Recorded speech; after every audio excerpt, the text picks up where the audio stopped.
Olá, queridos, tudo bem com vocês? Bom, estou aqui, conforme o nosso prometido, gravando esse vídeo para ajudar vocês a fazerem a prova e também para vocês assimilarem um pouco mais esse conteúdo tão importante que nós estudamos aqui do capítulo 4 para o pessoal do sexto ano, sobre os impérios antigos da África, tá bom? Então, sem mais delongas, vamos rapidamente aqui, já estou com o meu livro na mão, aqui ó, o livro aqui de história do sexto ano, capítulo 4, né, o continente africano, a África Antiga, o Egito, que nós vamos falar primeiramente, e também estou com meus slides aqui, onde eu vou passar esses slides para vocês aí no eClass, também para vocês estarem fazendo uma revisão também através dos slides, beleza? Então você vai ter o vídeo, se você quiser dar uma olhada naqueles slides que eu sempre passo em sala de aula, porque aquilo ali é um resumo daquilo que tem aqui no livro. Veja bem, nós temos muitas informações no livro, né? E ali eu faço os slides com as informações mais importantes, daquilo que você precisa realmente saber, tá bom? E aqui tem muitas informações, mas nem todas são necessárias, beleza? Assim como nem todos os exercícios que estão no livro são de extrema importância para você aprender, para você ter o conhecimento sobre esse conteúdo, tá bom? E eu sempre vou naquilo que é mais importante, naquilo que você precisa saber, porque né, o nosso dia a dia já é tão corrido, na escola é tão corrido, a gente não tem tanto tempo assim como a gente queria. São apenas 2 aulas na semana, então é pouco tempo para a gente poder estudar todos os mínimos detalhes. Mas tudo aquilo que é de extrema importância, aquilo que é importante para o conteúdo, é claro que a gente faz os slides para vocês, a gente passa na prova e a gente ensina durante as aulas aí no colégio, nas escolas, beleza? Gente, então vamos lá. Nós falamos aqui então sobre o continente africano, né? O continente africano é esse continente aqui que você está vendo, né? Ele tem 54 países, ao todo são 54 países. Os historiadores, arqueólogos acreditam que foi ali que surgiu então a humanidade, ali é o berço da humanidade. Por quê? Porque os fósseis mais antigos da humanidade foram encontrados no continente africano, então tudo indica que ali que foi o surgimento, digamos assim, dessa humanidade, tá bom? Então um dos continentes mais importantes aí nesse sentido. Então atualmente, geograficamente, né, atualmente ele tem hoje 54 países, mas nós temos uma divisão muito importante nesse continente, que é aquela divisão ali que é feita com base no deserto do Saara. Tá? Nós temos o maior deserto do mundo ali no continente africano, e acima desse deserto do Saara nós temos 7 países. E esses 7 países eles são chamados de África, fazem parte, né, da África setentrional, beleza? São 7 países, né, por isso setentrional. Então são 7 países que fazem parte dessa África que está acima do deserto do Saara, e a África, né, que está no sul, a África do Sul, no caso, abaixo do deserto do Saara, ela é chamada de África subsaariana. Então por que nós fazemos essa divisão de África setentrional e África subsaariana? Por uma questão muito importante. Predomina-se nos países da África subsaariana o cristianismo, a religião cristã predomina-se ali. Isso não significa dizer que não temos outras religiões ali, tá? Isso não é verdade. Nós temos o islamismo e muitas outras religiões ali naqueles países, mas a grande maioria das pessoas, a grande maioria dos países a chamada África subsaariana, eles são países cristãos, e as pessoas, a grande maioria das pessoas são de etnias, né, de pele escura, de raças, né, escura, pessoas negras. Já nos países que estão na África setentrional, já muda um pouco, predomina-se países com a religião islâmica. Então o islamismo tomou conta de toda aquela região. O islamismo ele surge lá na Arábia, né, na Arábia Saudita, no Oriente Médio, e ele expande-se para o continente africano, e depois em seguida ele avança para a Europa. Lá ele é barrado, então ele se retira, né, e ele volta aqui, continua dominando ao norte da África e o Oriente Médio, e chega até algumas partes da Ásia, tá bom? Isso aí nós vamos estudar no ano que vem, quando nós estivermos no 7º ano, já no primeiro bimestre, nós vamos estudar sobre a origem e expansão do islamismo, tá? Então essas informações, por agora, não precisamos de preocupar com elas, vamos preocupar com essa questão dessa divisão aí da África. Então, recapitulando aqui, a África, com base no deserto do Saara, tem 2 partes, a África setentrional e a África subsaariana. Na África setentrional, predomina-se a religião islâmica, com pessoas de pele mais clara, tá ok? E já na África subsaariana, predomina-se a religião cristã, com pessoas de pele mais escura, pessoas negras, beleza? Então nós temos essa divisão aí. Eu já vou falar uma coisa importante também, porque provavelmente vai cair no simulado de vocês, caso o sexto ano, né, seja eu de novo que venha fazer a prova. A ideia do darwinismo social, porque nós estudamos lá no primeiro mês que Charles Darwin ele desenvolveu aquela teoria, né, chamado evolucionismo. Então, Charles Darwin começou a desenvolver essa ideia de que o ser humano está num profundo processo, né, de desenvolvimento, que demorou aí bilhares de bilhões de anos até chegar no Homo sapiens sapiens, que somos nós hoje, beleza? Então, desde lá do Australopithecus até chegar no Homo sapiens sapiens, o homem passou por um processo de bilhões de anos, né, um processo evolutivo aí que demorou bilhões de anos. Então, essa ideia, ela ficou incutida na mente das pessoas ali no século XIX, principalmente os europeus, ali os ingleses, depois os alemães também adotaram essa ideia. Enfim, os europeus, de uma forma geral, muitas pessoas começaram a desenvolver, né, pegar essa ideia de Charles Darwin e aplicar na questão das etnias, das raças. O que eu estou querendo dizer com isso? Os europeus no século XIX, finalzinho do século XIX ali, eles começaram a desenvolver a ideia seguinte: olha, já que o ser humano está num processo evolutivo, então, se nós somos o homem branco, europeu, nós somos a evolução máxima do homem. Então, os negros africanos, eles são, digamos assim, menos evoluídos. Os europeus, é isso mesmo que você está escutando aí, os europeus começaram a se sentir maiores e melhores do que os negros e, portanto, por esse motivo, eles acharam uma justificativa para invadir o continente africano. Isso nós vamos estudar lá na nona série. Na nona série nós vamos estudar um pouco mais sobre isso, sobre esse imperialismo, né? E foi até através disso que aconteceu a Primeira Guerra Mundial. Né? A Primeira Guerra Mundial surge através dessa confusão, né, do chamado imperialismo, ou neocolonialismo, né, onde as nações europeias elas invadem o continente africano em busca ali de colonizar aqueles povos para poder ali buscar matéria-prima e etc, para elas se engrandecerem cada vez mais. Então foi através disso que desenvolve, né, a Primeira Guerra Mundial, que nós vamos estudar lá na nona série, mas esse assunto lá para depois. Mas a ideia do darwinismo social vocês precisam de entender agora, beleza? Então o que é o darwinismo social? É aplicar a ideia de Charles Darwin, né, nas sociedades. Bom, se o homem está no processo evolutivo, o homem branco, europeu, ele é uma evolução máxima, ali está.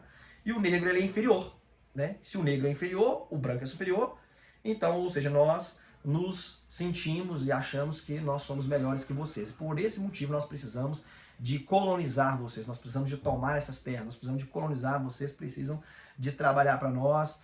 Então essa ideia do darwinismo social, ela foi muito aceita lá no século XIX, inclusive isso foi até defendido por algumas pessoas aqui no Brasil, tá bom? Isso nós vamos estudar quando nós estivermos lá no 8º ano, beleza? Então o que é darwinismo social, professor?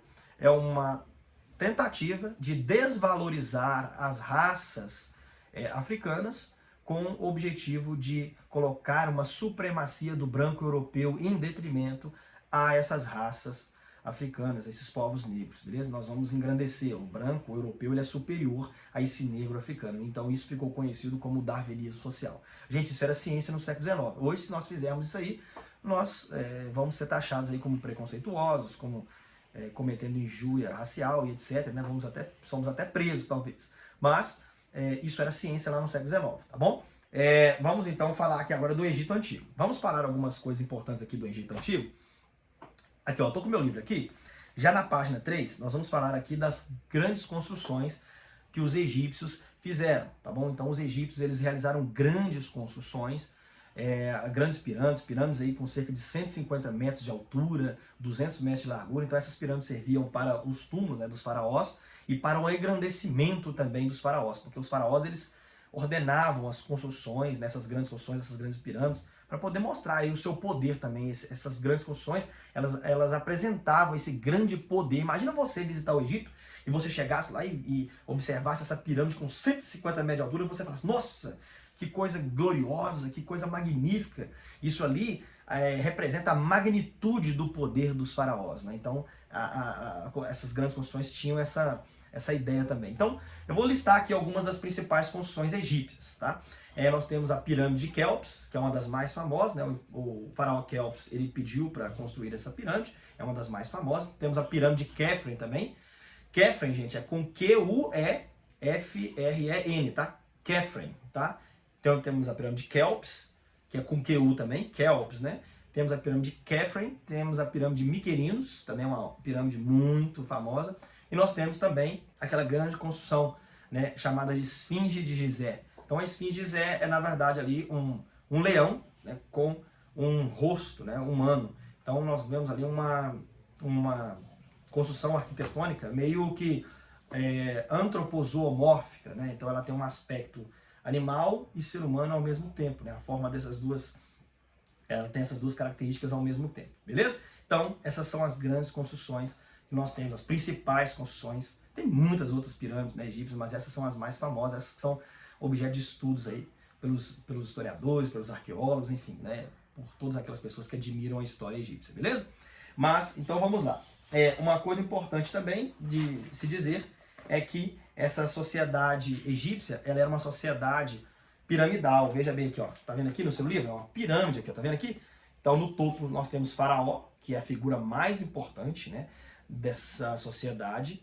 Nem todas as pessoas têm o mesmo poder nessa sociedade, por isso que é uma sociedade piramidal ou estratificada, né?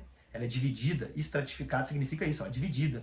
Faraó, ele pertence a um patamar nessa sociedade. Depois nós temos os nobres. Os nobres, gente, eles formam a aristocracia. O que é aristocrata? São os melhores, são os maiores daquela sociedade, né? O governo dos melhores, dos maiores. Então quem é a aristocracia? É o faraó e os nobres. Os nobres são aqueles familiares, né, de Faraó, né, a mãe, o tio, o irmão, o filho. Então todos aqueles que fazem parte, os membros da família de Faraó ali, são chamados de nobres, beleza? Nós temos também os sacerdotes, que são aqueles que são responsáveis pela religião, muito importantes também. Eles transmitem a ideia, né, de que Faraó ele deve ser adorado como se fosse um deus, tá? Então o Faraó ele é representante de Deus ali naquela sociedade.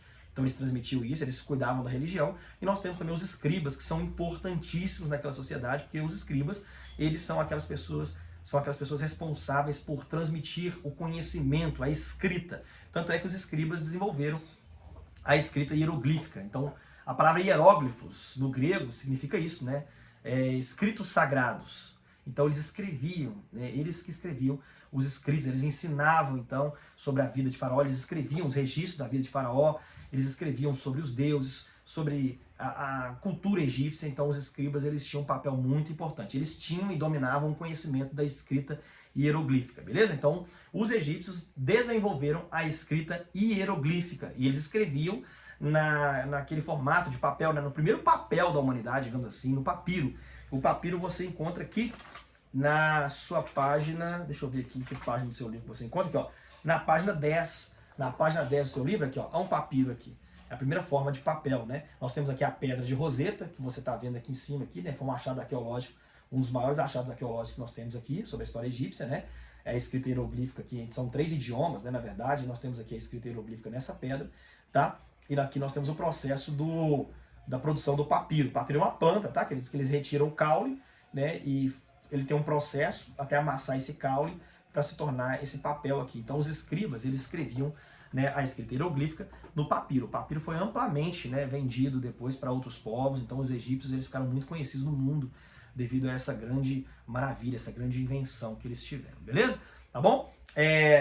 Deixa eu falar um pouco aqui sobre a religião egípcia, tá? Depois que eu falar da religião egípcia, eu vou falar da mumificação e depois eu volto e falo sobre Menés I e eu falo também sobre como que foi formado, né, o Egito Antigo, né, o Alto e o Baixo Egito, beleza? Então aqui, ó, os deuses egípcios, aqui nós temos o panteão egípcio, né, onde está aqui a coleção dos deuses egípcios, né? O livro de vocês apresenta aqui que os egípcios eles possuíam mais de 2.000 deuses, então cada deus representava algo da natureza. Um era deus do amor, outro era deus do trovão, outro era o deus do sol, o deus sol representava o sol, o deus da lua, deus das estrelas, né, a rainha do céu. Então, cada deus ele tinha uma função ali. Então, os politeístas, ou seja, aqueles que acreditavam em vários deuses, eles tinham essa ideia de que para cada tipo de fenômeno da natureza, por exemplo, existia um deus. Eles não tinham a mesma ideia que nós hoje, monoteístas. Nós somos monoteístas aqui. Nós somos cristãos monoteístas, ou pelo menos a maioria das pessoas aqui no Brasil são, né? No continente americano.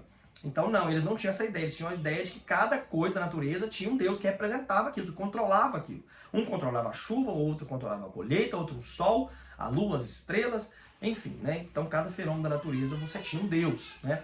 E um dos principais deuses egípcios é o deus Osíris. O deus Osíris é aquele deus responsável por realizar o julgamento das pessoas. Então quando as pessoas morriam, saía de dentro delas uma alma. Essa alma era uma entidade imaterial que sobrevivia fora do corpo e essa alma ia para o tribunal de Osíris, beleza?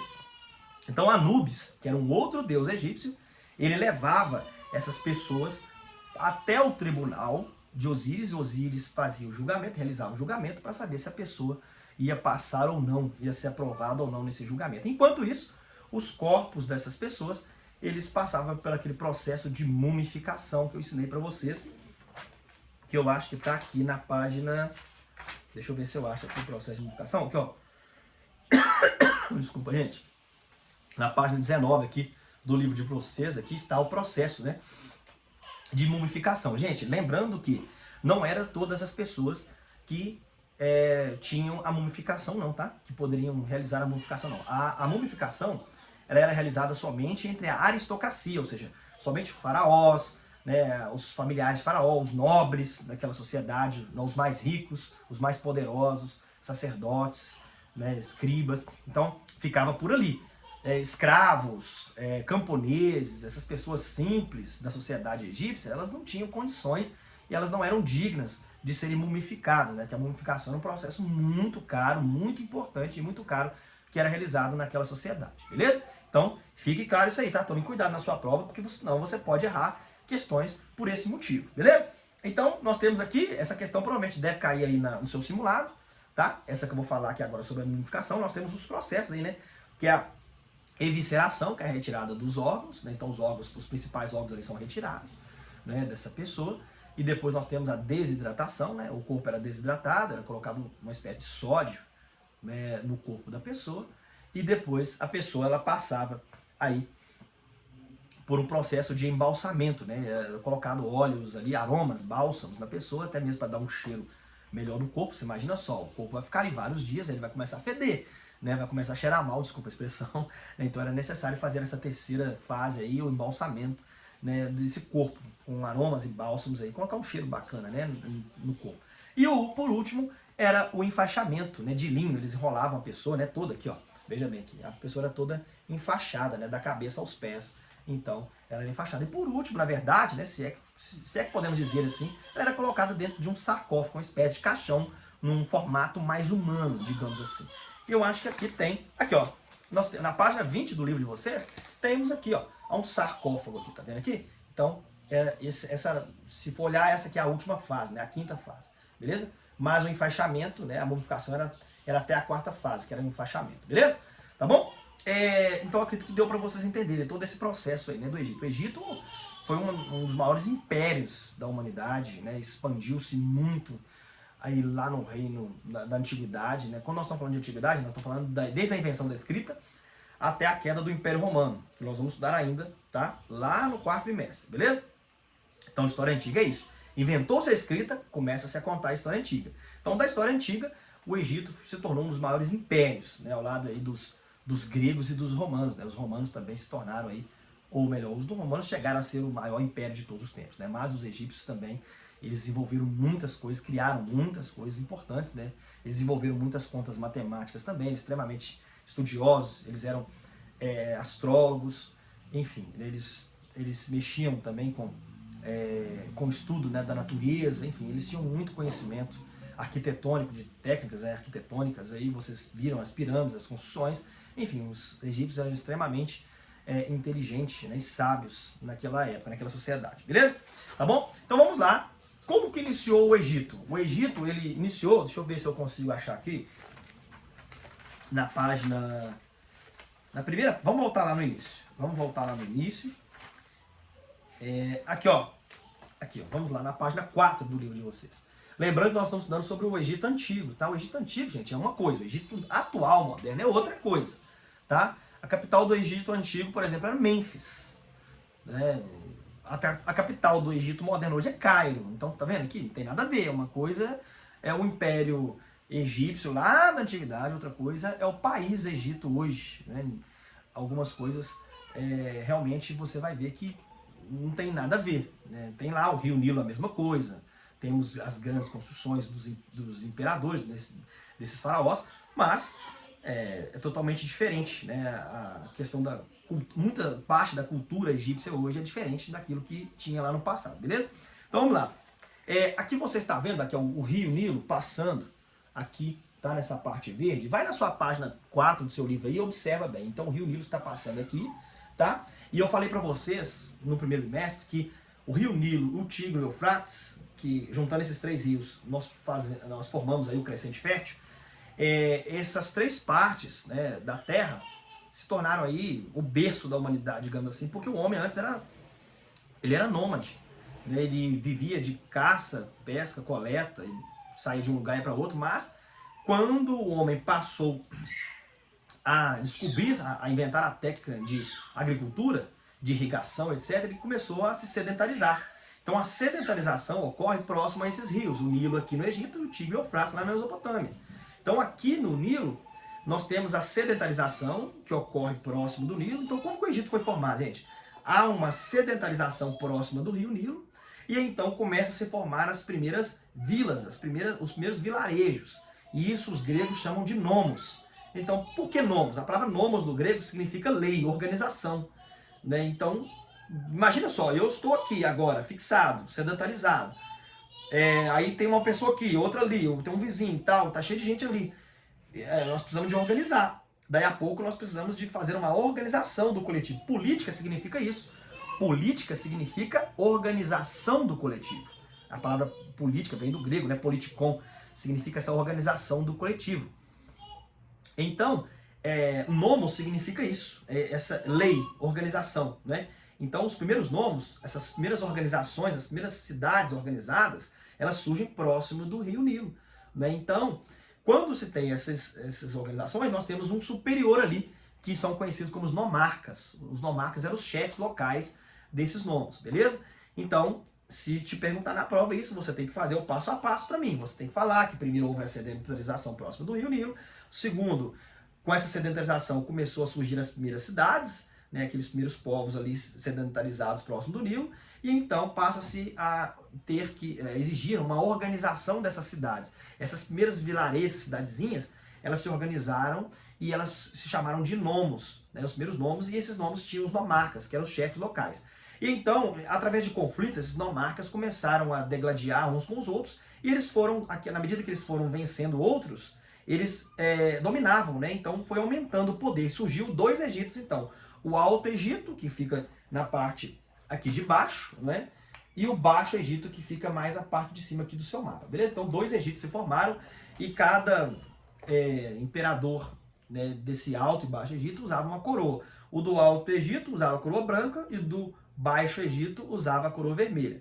Então um homem, né, muito importante que começou a dominar o Baixo Egito, desculpa, o Alto Egito, né, o Menes I, ele então vence, né, o Baixo Egito e ele se torna o primeiro faraó de todos, beleza? Faraó é o nome, é o título dado aos imperadores do Império Egípcio, beleza? E então o faraó inicia-se a primeira dinastia egípcia. Ele é o primeiro faraó então de todos, Menes I, tá? Dois faraós eu acho que é importante vocês memorizarem, que é o Menes I e o Akenaton, né? Ou melhor, o Amenófis IV, né? Que depois foi chamado de Akenaton, beleza?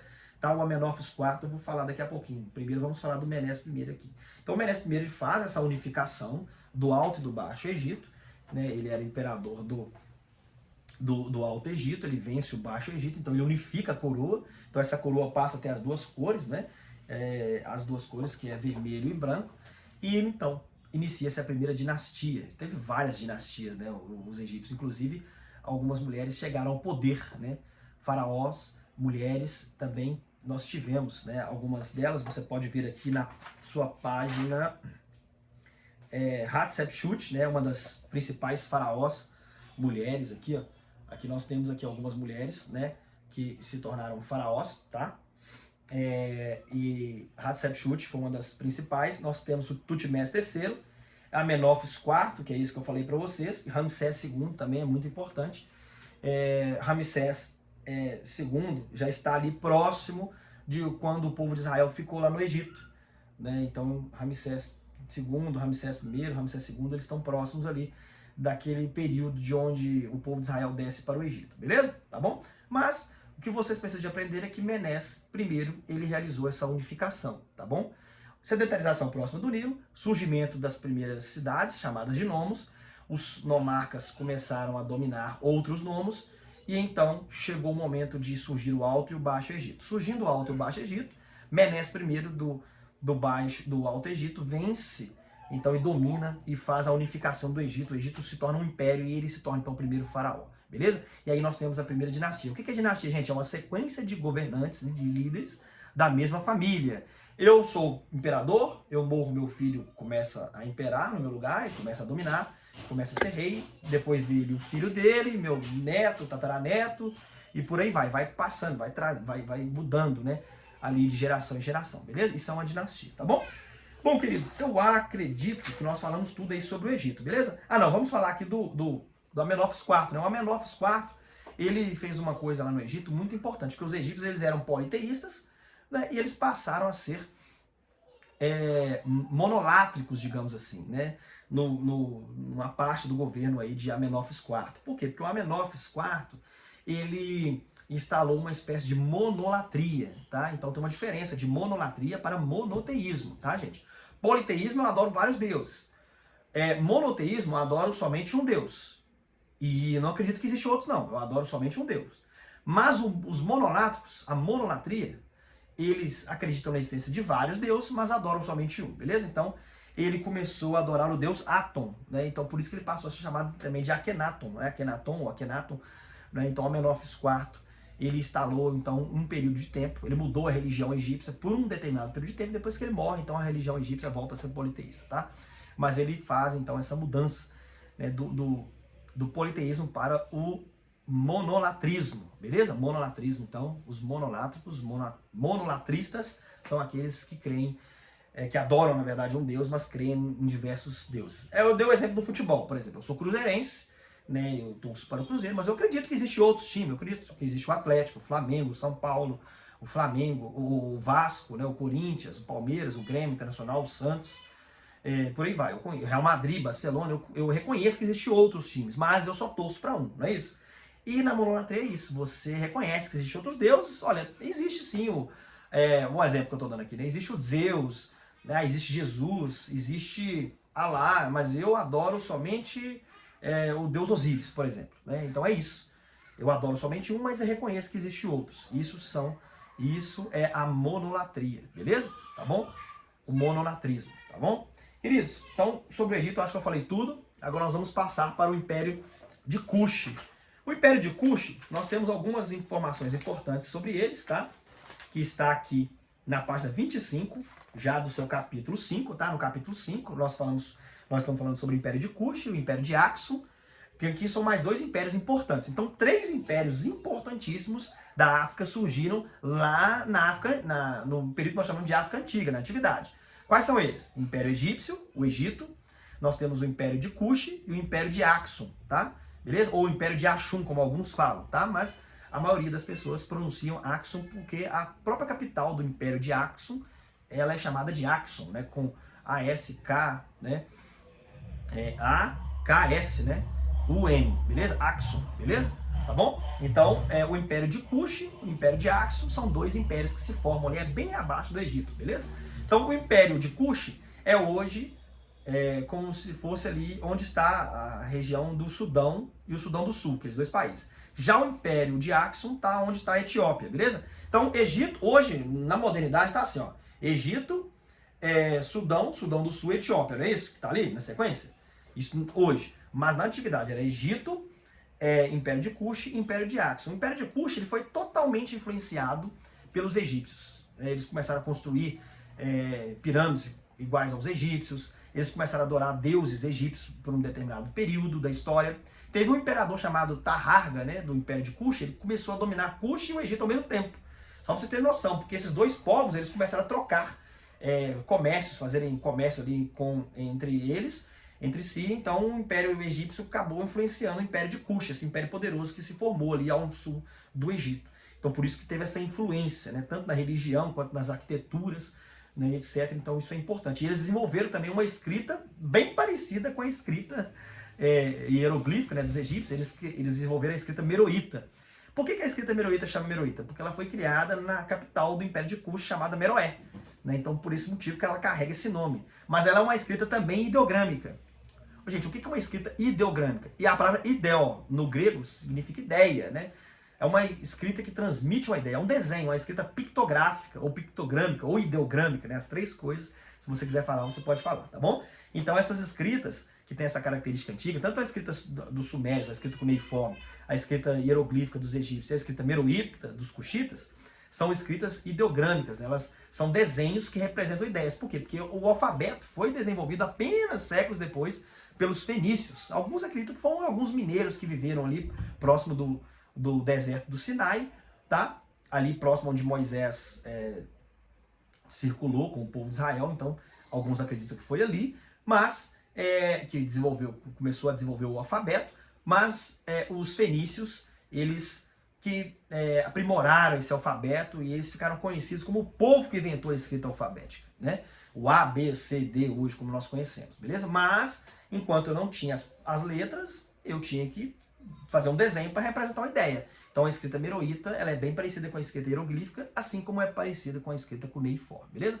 Já a escrita cuneiforme, ela foi desenvolvida pelos sumérios lá cerca de 3.000 anos antes de Cristo, né? E ela é escrita no tablete de argila. A escrita hieroglífica, né, ela foi desenvolvida e escrita aí no papiro.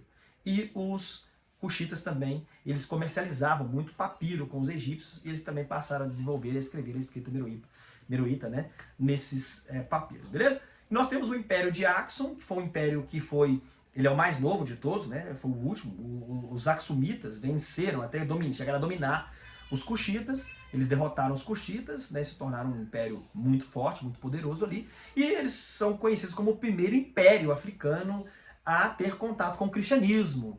Por isso que você vai ver que na África subsaariana tem muitos países ali cristãos. Por quê? Porque começa lá da antiguidade, começa lá ali depois no segundo século, no primeiro século ali, né, na época de Jesus, segundo século, terceiro século ali depois de Jesus, o Império de Axum, ele foi ali cristianizado. O cristianismo chega naquela região da África e então o cristianismo passa a ser seguido pelos Axumitas, tá? Desse Império de Axum aí, beleza? Tá bom? E lembrando que as mulheres, elas eram muito valorizadas, tanto no Império Egípcio, de Cush, de Axum, elas eram extremamente valorizadas nessa região, né? E as mulheres, as rainhas do Cuxitas, elas eram chamadas de Candaces, beleza? Elas eram chamadas de Candaces, tá bom?